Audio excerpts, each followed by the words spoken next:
이번 우리가 이제 추수감사 주간을 지키게 되는데요. 한 해 동안을 돌아보면서 받은 은혜들을, 이렇게 받은 복들을 하나하나 헤아려 보면 좋겠어요. 인간의 본성은 악해서 서운한 거, 섭섭한 거, 못 받은 것만 자꾸만 집중하게 되는데, 받은 것들, 받은 복과 은혜가 얼마나 많은지를 한번 헤아려 보면 정말 넘치도록, 그리고 나도 모르게 깜짝 놀랄 정도로 큰 복들을 우리가 받았음을 기억하게 될 것입니다.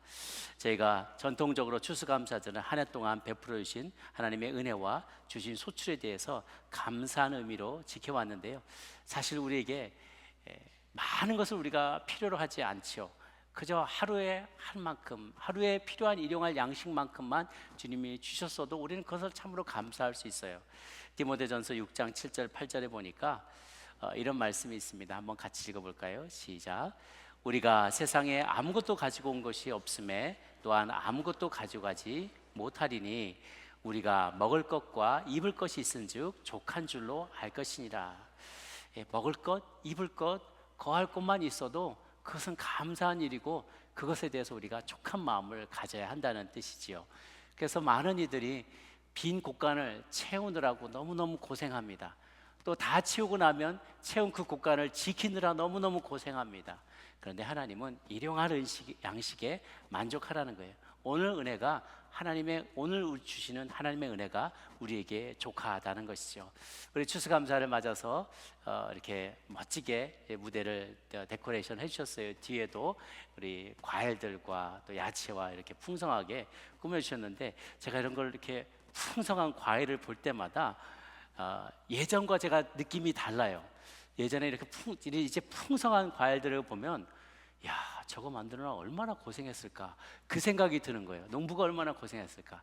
그래서 제가 여기 와서 그래도 뭔가 조금 이렇게 정원도 좀 있고, 그렇게 정원이라기보다는 앞에 페리오도 있고 하니까 거기다 이것저것 제가 심었다고 했잖아요. 1년 내내 심었어요. 저 뒤에 파도 있고, 요 앞에 깻잎도 있고, 고추도 앞에 있고, 고추인 줄 알고 다 심었는데 하나는 피망이었더라고요. 날 열리는 걸 보니까.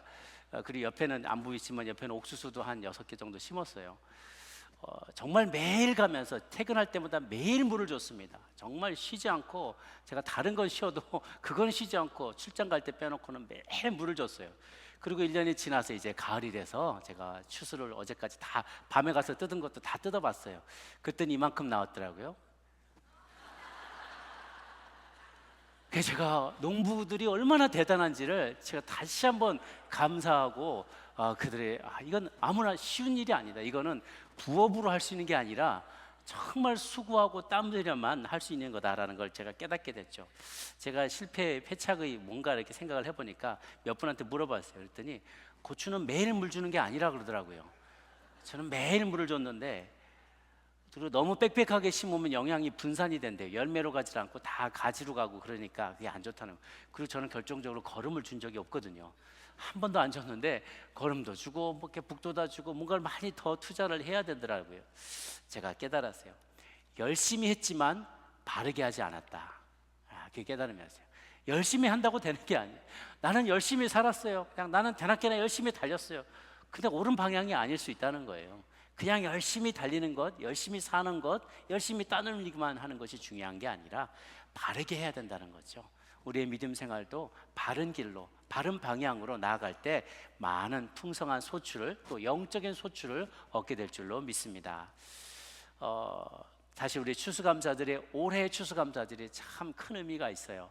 원래는 1620년에 메이플라워가 플리머스 항에 도착한 것을 기념하면서, 이게 500년 전인데요, 500년 전에 신대륙에 도착한 많은 청교도들이 102명 중에 절반 이상의 그해 겨울에 다 죽었어요. 오다가 죽고 도착해서 죽고, 먹을 게 없으니까 완전히 새로운 땅에 새로운 종자 심어봐야 이게 땅하고 맞지 않고, 농사법도 잘 모르고 기후도 익숙하지 않고 많은 이들이 죽었단 말이죠. 그렇지만 완파노아그라는 그 인디언 부족의 도움을 받아서 그 겨울을 어떻게든지 간신히 넘기고, 그리고 새로운 그런 종자를 얻어서 이제 심고, 이렇게 했을 때 그해 가을, 그 다음 해 겨울을 살아남고, 그 다음 해 살아남은 사람들이 그 소출을 가지고 하나님 앞에 감사의 제물을 올려드렸던 데서부터 우리 미국의 추수감사절이 유래가 되었죠.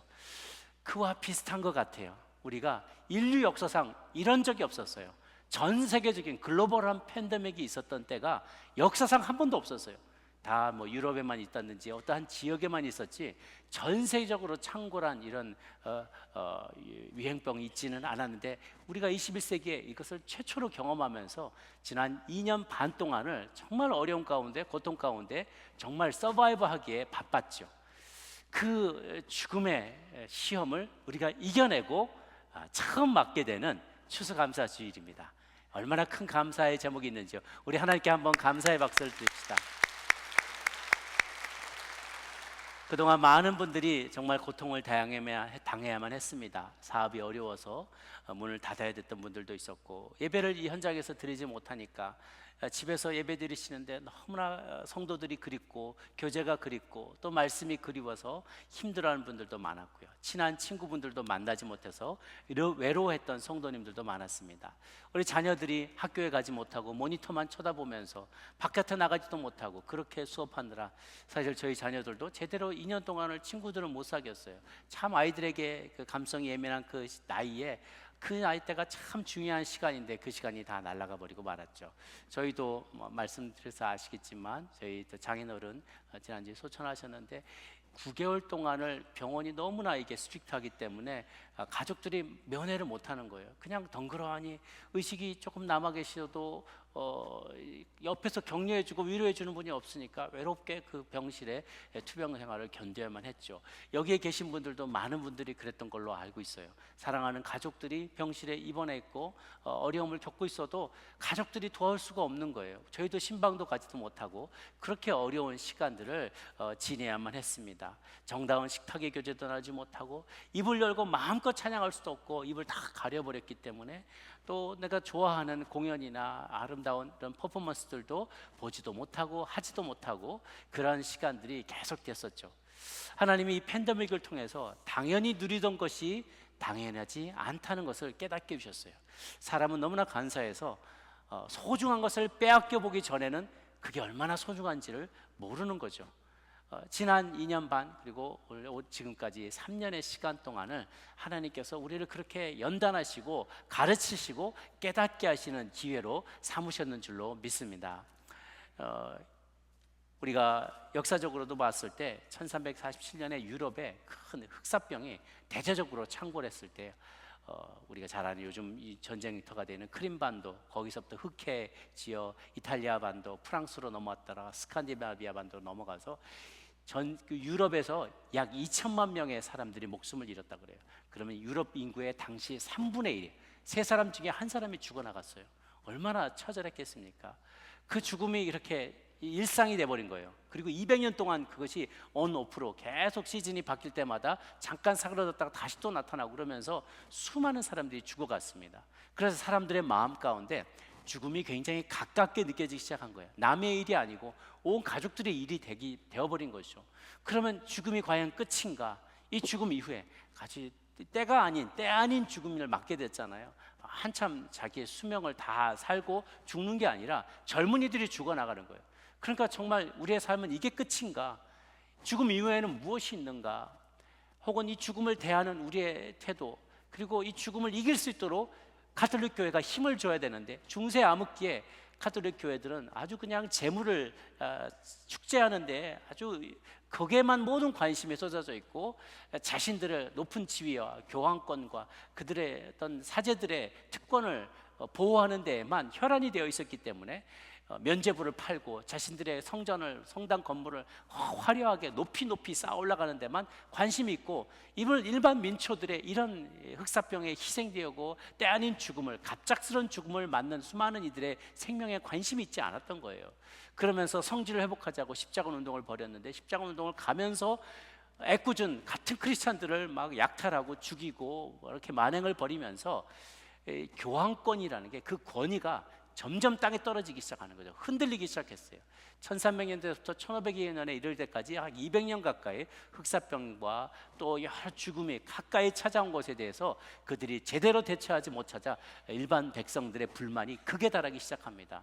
도대체 우리가 돈 없는 사람은 그러면 천국 가는 티켓도 못 사냐? 면죄부를 돈 주고 사야 되는데, 그럼 돈 없는 우리들은 뭐 그냥 죽으란 이야기냐? 이러면서 비오온의 들불같이 이런 불만과 또 항거의 운동이 벌어지게 되면서 그것과 함께 성경을 모두가 다 읽게 하자. 도대체 성경에 뭐라고 쓰였길래 우리가 이런 이야기를 들어야만 하느냐. 그러면서 이 성경을 자기 나라 말로 번역하는 이 운동이 벌어지게 되면서 드디어 종교개혁이 일어나게 된 것이죠. 이렇게 거대한 팬데믹은 하나님이 쓰시는 도구였어요. 전염병은 어찌 보면 하나님이 치시는, 백성들로 하여금, 모든 하나님의 사람들로 하여금 정신을 바짝 차리게 만드는, 채찍과도 같은 그런 역할을 했었던 과거를 우리가 보게 됩니다. 21세기를 맞아서 우리가 경험한 초유의 대재앙이 우리 사회 곳곳에 영향을 미쳤어요. 그 결과 사람들의 마음은 가난해지게 되었고요, 우리 교회가 더욱 정화되기 시작했어요. 이전과 팬데믹 전과 이후에 우리가 예배를 대하는 태도를 생각해 보십시오. 이것이 얼마나 소중한지를 다시 한번 깨닫게 되었죠. 그래서 저는 바라기는 그 당시에 종교개혁의 버금가는 우리의 교회 안에 새로운 바람이 일어나고, 새로운 부흥의 바람이 일어나고, 새로운 정결의 영과 회개의 영들이 일어나서 팬데믹 이전과는 다른, 더욱 업그레이드되고 주님과 더욱 긴밀해지고 주님을 더 사모하고 은혜를 사모하는 그런 믿음의 사람들이 더 많이 일어나게 될 수 있기를 간절히 바랍니다. 이 일들을 하나님께서 하셨습니다. 하나님이 하시는, 우리의 삶에 허락하시는 모든 일들은 다 좋은 일들입니다. 이렇게 고난과 시련의 때가 지나고 아직도 우리의 몸에, 우리의 마음에 상처와 아픔이 남아있지만, 그럼에도 불구하고 하나님이 여전히 우리를 떠나지 않으시고 우리와 함께 하셨음을 감사드립니다. 오늘 본문은 시편 118편 본문은 사는 날 동안 무수히 많은 역경을 헤쳐나가면서 그 역경을 하나님의 선하심과 인자하심으로 이겨낸 다윗 왕의 시편입니다. 다윗이 자신이 경험한 하나님에 대해서 쓴 글이에요. 보통은 사람들이 낮은 신분에 있다가 높은 신분으로 올라가게 되면 그 어려웠을 적의 그 이야기들, 어려웠을 적에 나를 도와주신 분에 대한 은혜를 잊어버리고, 은총을 잃어버리고 그 보온하는 마음을 잊어버리기 마련이에요. 그런데 다윗은 그러지 않았어요. 높은 지위에 올라갔어도 자신의 어려웠던 시간, 고통과 아픔의 시간, 시련의 시간, 핍박받는 가운데에도 자신을 떠나지 않으셨던 하나님의 선하심과 인자하심을 끊임없이 노래합니다. 그래서 1절에 여호와께 감사하라, 그는 선하시며 그의 인자하심이 영원하미로다. 그리고 5절부터 9절까지를 보면 내가 고통 중에 여호와께 부르짖었더니 여호와께서 응답하시고 나를 넓은 곳에 세우셨도다. 우리 6절부터 한번 또 읽어볼까요? 여호와는 내 편이시라, 내가 두려워하지 아니하리니 사람이 내게 어찌할까. 여호와께서 내 편이 되사 나를 돕는 자들 중에 계시니 그러므로 나를 미워하는 자들에게 보응하시는 것을 내가 보리로다. 여호와께 피하는 것이 사람을 신뢰하는 것보다 나으며 여호와께 피하는 것이 고관들을 신뢰하는 것보다 낫도다. 아멘. 다윗이 한참 사울의 장군으로 쓰임받을 때 혁혁한 전과를 거두었죠. 가는 곳마다 사울이 천천을 죽였다면 다윗은 만만을 죽인 자다, 온갖 여인네들의 칭송을 받고 그의 휘하에 많은 군사들이 그를 우러러보며 존경하는 그런 인물이 되었어요. 그러나 사울이 그를 핍박하기 시작하는 순간 모두가 다 등을 돌리게 되는 것이죠. 그를 의탁하고 의지할 자가 없는 거예요. 사울에게 핍박받을까 봐 두려워서 사람들은 다윗과 거리를 두기 시작합니다. 그것이 세상살이입니다. 그때는 좋았을 때, 내가 잘 나가고 좋을 때에는 사람들이 내 주변에 많이 찾아와요. 그런데 내가 사람들로부터 미움을 받거나 나의 어떤 가치가, 세상으로부터 명예가 떨어지고 사람들이 나를 멀리하기 시작하면, 내가 어떤 힘을 잃게 되면, 더 이상 내게 재력이 없게 되면 사람들은 등을 돌리고 멀리 떠나갈 때가 있죠. 다윗도 그와 같이 많은 사람들에게 배신을 당하였어요. 고관대작들도 다 그를 모른 척하였어요. 모두가 나를 배신할 때 그 마음 어떨까요? 여러분도 그런 경험 지난 한 해 동안 해보신 적이 있으십니까? 내가 잘 나갈 때, 내가 힘 있을 때, 내가 명예가 있을 때, 내가 돈이 있을 때는 사람들이, 또 내가 현직에 있을 때는 사람들이 그렇게 나를 찾아주고 나에게 선물을 주고 또 나와 함께하는 것을 즐거워하고 그랬다가 내게 뭔가 사람들로부터 내가 사람한테 지탄을 받거나 오해를 사거나 내가 힘이 없어지거나 내가 은퇴했거나 더 이상 내게 어떠한 내가 뭔가를 줄 수 있는 자리에 가 있지 않게 될 때 사람들은 뚝 발걸음을 끊어버리고 나를 모른다고 하고 심지어는 배신하고 그런 일들이 있지 않냐는 거예요. 제가 지난주에 지난번에 그 법정에 대해서 법에 대해서 설교를 마치고 났을 때 많은 분들이 그런 얘기를 하세요. 목사님, 저도 그런 억울한 일을 당했어요. 저도 지금 법정에서 소송 중이에요. 참 어려운 일들이 있어요. 그렇지만 더 큰 대의를 위해서 하나님이 기뻐하시는 것이 무엇인지를 바라보면서 내가 동기를 다시 한번 점검하게 됐어요라는 그 피드백을 주신 적이 있습니다. 그러니까 여러분들의 삶에서도 지금도 참 많은 사람들로부터 믿었던 이들에게 배신당할 때 얼마나 가슴이 아픕니까? 나는 이만큼을 그를 위해서 헌신했는데 돌아오는 것은 비난과 오해와 욕설과 이런 것일 때, 나는 사랑으로 대했지만 그들은 나를 원수처럼 여길 때 우리의 마음이 무너져 내리죠. 다윗은 그런 상황 가운데서도 내가 사람을 신뢰하는 것보다 여호와께 피하는 것이 낫도다. 고관들을 신뢰하는 것보다 여호와를 피하는 것이 낫도다. 여호와는 내 편이시기 때문에, 그는 선하시며 그는 인자하신 분이기 때문에 그렇다라고 얘기합니다. 선하시며 인자하신 분, 하나님에 대한 속성을 표현하고 있어요. 선하시고 인자하신 분. 그런데 그 반대 사단의 속성은 뭔가요? 악하고 무자비한 거예요. 그래서 우리가 그 하나님 편에 서 있는 게 얼마나 감사한지요. 우리가 악하고 무자비한 편에 서 있어서 사단이 우리를 종으로 부린다면 우리는 그 악의 피해자가 될 수밖에 없어요. 무자비하게 우리는 휘둘리면서 걸레처럼 쓰임받을 수밖에 없을 거예요.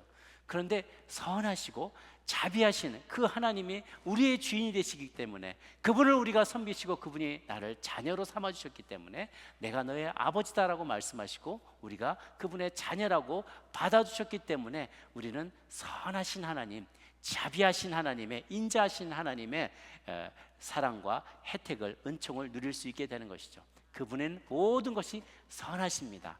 그 선하다는 건 뭔 말이냐면 동기와 목적이 다 선하다는 거예요. 사단은 동기도 목적도 다 악해요. 그렇기 때문에 그를 따라가다면 우리는 결국은 폭망합니다. 망할 수밖에 없어요. 그런데 하나님은 우리를 향한 생각과 그 동기와 목적이 다 선하세요.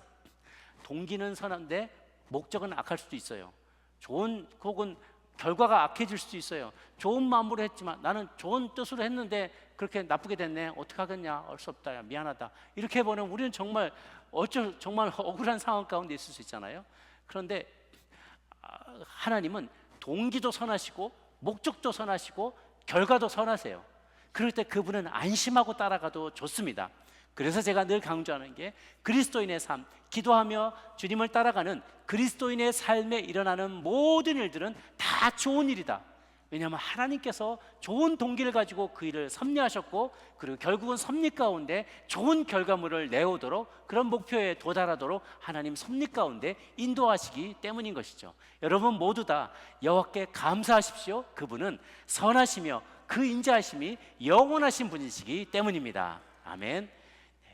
10절부터 14절까지 이렇게 얘기합니다. 문나라가 나를 에워싸고 그랬지만, 그들이 다 나를 둘러싸고 있지만, 12절에 벌처럼 나를 에워쌌지만 그들이 가시덤불에 불같이 다 타서 없어져 버릴 것이다. 너는 나를 밀쳐 넘어뜨리려고 했으나 여호와께서 나를 도와주셨다. 여호와는 나의 능력, 나의 찬송, 나의 구원이 되신다 라고 고백을 하는 것입니다. 다윗이 처음 왕위에 올랐을 때 주변에 많은 백성들이, 블레셋 족속들, 그 다음에 모압 족속, 암몬 족속, 또 아람 족속들, 많은 인근의 나라들이 다 같이 일어나서 연합하여서 다윗을 치기 시작했습니다. 처음에는 기세가 굉장히 등등했어요. 연합군으로 한 나라를 치니까 얼마나 두렵겠습니까? 사방으로 포위를 당했겠죠. 저희가 벌떼같이 나를 에워쌌다라고 묘사합니다. 그런데 벌이 침을 쏘고 나면 자기 생명을 잃는 것처럼 그들도 자기 이스라엘을 공격했던 것으로 말미암아서 하나님이 그들을 치셨어요. 그래서 그들이 다 끊겨져 버리고 도말되게 되었던 것이죠. 15절에 의인들의 장막에는 기쁜 소리, 구원의 소리가 있으며 여호와의 오른손이 권능을 베푸신다. 땅 위에서 비록 내가 의인이라 할지라도 땅 위에서 의인이 거처하는 곳은 정말 볼품없고 초라한 장막이었습니다. 이 장막은 악한 자들이 그러나 거하는 궁궐보다도 훨씬 더 평안하다라고 시인은 고백합니다. 왜냐하면 그 장막 안에 하나님의 임재가 함께 있기 때문이에요. 나 혼자 있었다라면 춥고 배고프고 외롭고 두렵고 떨리고 걱정되고 염려가 됐을 터인데, 하나님의 임재가 그 장막 안에, 움막 안에, 거대한 궁궐이 아니고 보초들이 다 서 있는 곳이 아니고 정말 그 외톨이로 그 움막 속에서 두려워 떨며 있지만, 하나님의 임재가 그 속에 임하는 순간 온기가 나오게 되고 다시 두려움이 사라지게 되고 내 마음에 담대함과 용기가 생겨나게 되는 것이죠. 거기에 기쁜 소리, 구원의 소리가 울려 퍼진다라고 이야기를 합니다. 17, 18절에는 내가 죽지 않고 살아서 여호와께서 하시는 일을 선포하리로다. 여호와께서 나를 심히 경책하셨어도 죽음에는 넘기지 아니하셨더라. 때로는 우리가 우리의 죄악으로 인해서 하나님이 우리를 채찍질 하실 때가 있어요. 죽으라고 때리는 게 아니라 정신 차리라고 때리는 거예요.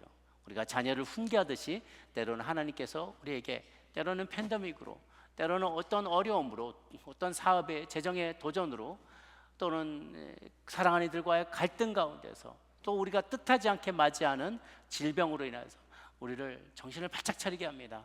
근데 죽으라라고 이런 시험을 주는 것이 아니라 피할 길을 예비해 주시는 거예요. 그리고 또한 하나님 여기의 말씀처럼 내가 죽지 않고 여호와께서 나를 심히 경책하였어도 죽음에 넘기지 않는 이유는 죽지 않고 살아서 여호와께서 하시는 일을 널리 널리 선포하라는 이유라고 합니다.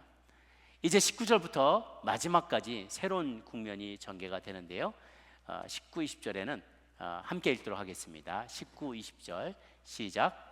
내게 의의 문들을 열지어다. 이는 여호와의 문이라 의인들이 그리로 들어가리로다. 아멘. 자, 시편 기자는 이제 여호와께 감사를 표현하고 싶어요. 이렇게 주변의 모든 원수들을 물리쳐 주시고 끊어 주시고 나를 구원하여 주시고 기쁨의 소식을 들려준 나를 늘 지켜주신 그 하나님께 내가 나아가서, 성전에 나아가서 감사의 표현을 하고 싶어요. 그런데 아무나 들어갈 수 있는 게 아니라는 것이 문제였다는 거죠. 두 가지 조건이 충족이 돼야 돼요. 내가 성소로, 지성소로 들어가게 하려면, 하나님의 그 거룩한 임재 가운데 들어가려면 먼저 내가 의로워져야 돼요. 지저분한 모습으로 하나님의 임재가 있는 지성소로 들어갈 수가 없어요. 두 번째는 누군가가 그 문을 열어줘야만 해요. 허락해줘야만 들어갈 수가 있는 거죠. 그런데 이 두 가지의 난제를 동시에 해결해 줄 분이 계세요. 그분이 바로 예수 그리스도시라는 것이죠. 그분이 우리의 죄를 담당해 주심으로 우리가 의로움을 입게 되었어요. 의로움을 입게 되면 의로운 자가 되었습니다. 또한 예수님이 길이요 진리요 생명이시였기 때문에 길 대신 그분이 성소와 지성소를 가로막고 있었던 휘장을 찢어버리심으로 인해서 그 가운데로 마음껏 들어갈 수 있는, 은혜의 보좌 앞으로 담대하게 나아갈 수 있는 자격을 우리에게 부여해 주셨어요. 그래서 우리를 의롭지 않은 우리가 의로워졌고 그 길을 열어주셨기 때문에, 길이 되신 그분께서 은혜의 보좌 앞으로 나갈 수 있는 길을 열어주셨기 때문에 이제 그 앞으로 나아갈 수 있게 되는 것이죠. 내게 의의 문을 열지어다. 그리로 들어가 여호와께 감사하리로다. 의인이 그리로 들어가리로다 라고 얘기하고 있어요. 그리고 나서 21절, 22절, 23절의 말씀입니다. 주께서 내게 응답하시고 나의 구원이 되셨으니 내가 주께 감사리다. 그 다음에 건축자가 버린 돌이 집 모퉁이의 머릿돌이 되었나니 이는 여호와께서 행하신 것이요 우리 눈에 기이한 바로다. 이 이야기는 한 부분은 다윗 자신의 이야기고 또 한 부분은 앞으로 오시게 될 메시아의 이야기입니다. 두 이야기가 한꺼번에 이렇게 복합적으로 오버랩이 되어서 여기에 다윗의 고백으로 실려 있어요. 다윗도 사울 왕과 그 신하들에 의해서 버림받았던 자였습니다. 처음에는 쓸모가 많으니까 그를 막 등용을 합니다. 잘 사용합니다. 그러다가 그가 이 사울 왕보다 더 인기가 많아지기 시작하자 사울이 시기하여 그를 내치기 시작합니다. 백성들과 신하들도 그를 내쳐버리는 거예요. 그는 그들에 의해서 버려진 돌과 같은 사람이었습니다. 버려진 돌과 같은. 그런데 하나님의 놀라우신 섭리 가운데 그가 집 모퉁이의 머릿돌과 같이 쓰임받게 된 것이죠. 머릿돌의 역할은 무엇이냐? 기준점이 된다는 거예요. 그리고 연합시킨다는 거예요.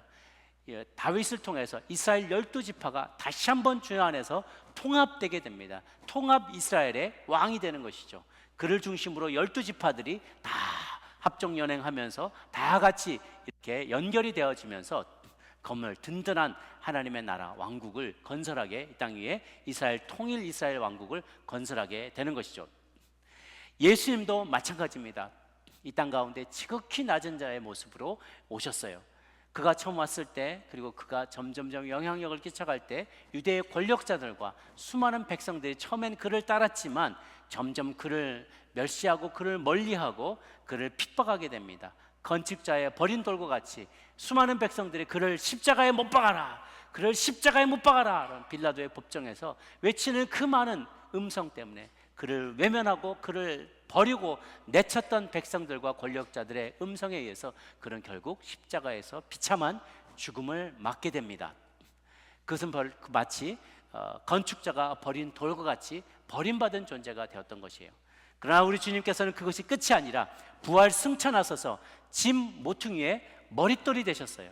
모퉁이의 머릿돌의 역할 다시 한번, 그를 통하여 비로소 유대인과 이방인이 다 연결되어지면서 주님의 거룩한 성전을, 교회를 이루게 된 것이죠. 그 덕분에 저와 여러분, 우리 모두 이방인이었던 우리들이 예수님의 그 유대인의 가지에 접붙임이 되면서 우리도 그 모퉁이 돌의 한 옆에 한 돌의 역할을 감당하게 됐고, 이제 이렇게 거룩한 주님의 몸된 교회를 완성하게 된 것이죠. 머릿돌이 없었더라면 건축물은 이루어지지 않았을 것입니다. 그 예수 그리스도, 우리도 그와 같은 운명에 있을 수 있어요. 그분이 우리의 마스터이기 때문에 어쩌면 우리에게 주어진 삶도 그와 같아 될 수 있습니다. 우리가 이 땅에서 때로는 우리가 열심히 살고자, 바르게 살고자, 정직하게 살고자, 주님의 뜻대로 살고자 애를 쓰다가 우리는 버린 돌처럼, 건축자의 버린 돌처럼 세상 사람들에게 버림받을 수 있고요, 쫓겨날 수 있고, 우리가 어떠한 중대한 손실을 입을 수가 있고 많은 어려움을 경험할 수도 있어요. 그러나 하나님의 때 하나님은 우리를 집에 모퉁이 돌과 같이 귀하게 사용하신다고 약속하여 주십니다. 여러분의 삶에 억울한 일들이 생겨날지라도, 때로는 내가 핍박을 받을지라도, 내가 그리스도를 명령을 쫓아서 살았던 곳으로, 사는 곳으로 말미암아 내가 억울한 핍박을 당하고 손해를 보게 된다 할지라도 궁극적으로는 하나님께서 우리를 집에 모퉁이 돌로 사용하게 해주실 줄로 믿습니다. 네, 마지막으로 24절부터 29절까지를 함께 읽도록 하겠습니다. 시작. 이날은 여호와께서 정하신 것이라. 이날에 우리가 즐거워하고 기뻐하리로다. 여호와여 구하옵나니 이제 구원하옵소서. 여호와여 우리가 구하옵나니 이제 형통하게 하소서. 여호와의 이름으로 오는 자가 복이 있으며 우리가 여호와의 집에서 너희를 축복하였도다. 여호와는 하나님이시라. 그가 우리에게 빛을 비추셨으니 밧줄로 절기제물을 제단불에 맬지어다. 여호와께 감사하라. 그는 선하시며 그의 인자하심이 영원함이로다. 아멘. 그러므로 머릿돌 대신 예수께서 믿음의 시작이요 마지막인 것처럼 이 모든 시편이 처음과 끝이 동일한 표현으로 끝납니다. 여호와께 감사하라. 그는 선하시며 그의 인자하심이 영원함이로다. 아멘. 그분은 처음과 끝이 되시며 알파와 오메가가 되신 분이십니다. 그분으로 말미암아 우리가 시작이 되었고, 참 우리가 감사할 제목 중에 가장 근본적인 게 뭡니까? 우리에게 생명 주신 것, 생명 주신 것 감사할 일이죠. 다른 거 먹고 살고 이거는 고하간에 가장 먼저 중요한 게 우리에게 생명 주시고 이 땅에서의 삶을 누릴 수 있게 해준 것이 얼마나 감사한지요. 그리고 우리가 이 생의 삶을 마칠 때 갈 곳을 예비해 주신 것이 또한 얼마나 감사한지요. 그래서 이 세상의 감사와 우리의 감사에는 중요한 차이점이 있어요. 세상의 감사는 다분히 심리적인 그런 부분이 있습니다. 우리는 심지어 예수님 없이도 감사하다고 말할 수 있어요. 세상의 처세술을 따르는 사람들도 우리가 감사만 잘해도, 우리가 손님들에게, 관계 맺는 사람에게 받은 거에 대해서 감사만 잘해도, 세상은 기브 앤 테이크의 원리가 적용하기 때문에 받은 거 잘 받았다고 인사만 잘해도 관계 잘 맺을 수 있다, 여러분 비즈니스 성공할 수 있다, 성공하는 사람이 될 수 있다라고 이야기를 합니다. 그런데 이 세상의 처세술로 감사가 한계에 부딪힐 때가 있어요. 그게 뭐냐면 실제로 아무리 생각해봐도 인간적으로 도저히 감사할 일이 아닐 때는, 혹은 감사할 일이 없을 때는 세상 사람들은 도저히 감사할 수가 없어요. 생각해 보세요. 세상에 어느 누구가 바알과 신라같이 감옥에 갇혔는데, 그들에게 복된 소식 전하려다가 섬기려다가 감옥에 갇혔는데 거기서 감사가 나올 수 있겠냐는 거예요. 거기서 찬송이 나올 수가 있겠냐는 거죠. 무화과, 내가 심었던 무화과 나무잎이 쫄딱 다 말라버렸는데, 포도나무에 열매가 없는데, 논밭에 소출이 하나도 없는데, 아니면 우리의 양떼도 없고 외양간에 송아지가 하나도 없어요. 내가 가진 게 하나도 없어요. 지금 한 해를 마쳤는데 가진 게 없을 때 그래도 감사할 수 있냐는 거예요. 중요한 차이가 있어요. 우리에게 필요한 궁극적인 감사는요, 벌레만도 못한 패역한 나를 돌아보시고 의의 옷을 입혀주시고 구원받은 자로 천성을 향하여 나아갈 수 있는 자격을 주신 것에 대해서 감사해야 된다는 거예요. 그래서 우리의 감사는 이 땅의 소유에만 머물러 있지 않습니다. 이 땅에서 내가 얼마나 많이 얻었는지 카운트해보면서 물질적으로 내가 받은 게 얼마나 많은 것이냐, 그런 인간적인 감사에 머물 것이 아니라 그것을 뛰어넘는 구속사적인 감사에까지 이르러야만 한다는 것입니다. 우리 시편 50편 23절을 같이 한번 읽어볼까요? 시편 시작. 감사로 제사를 드리는 자가 나를 영화롭게 하나니 그의 행위를 옳게 하는 자에게 내가 하나님의 구원을 보이리라. 아멘. 우리의 감사는 이 땅을 넘어서서 영원한 나라를 바라보며 드리는 감사가 되어야 할 것입니다. 주의 나라에서 우리의 영혼이 영원토록 거할 수 있도록 우리를 받아주시고 허락해 주신 그 하나님께 대하여 내 영혼이 감사하며 범사에 감사하며 감사할 수 없을지라도 감사하는 태도, 그것이 진정으로 거듭난 성도들의 감사의 태도가 되어야 할 것입니다. 골로새서 3장 1절 3절을 함께 읽고 말씀 맞도록 하겠습니다. 시작. 그러므로 너희가 그리스도와 함께 다시 살리심을 받았으면 위의 것을 찾으라.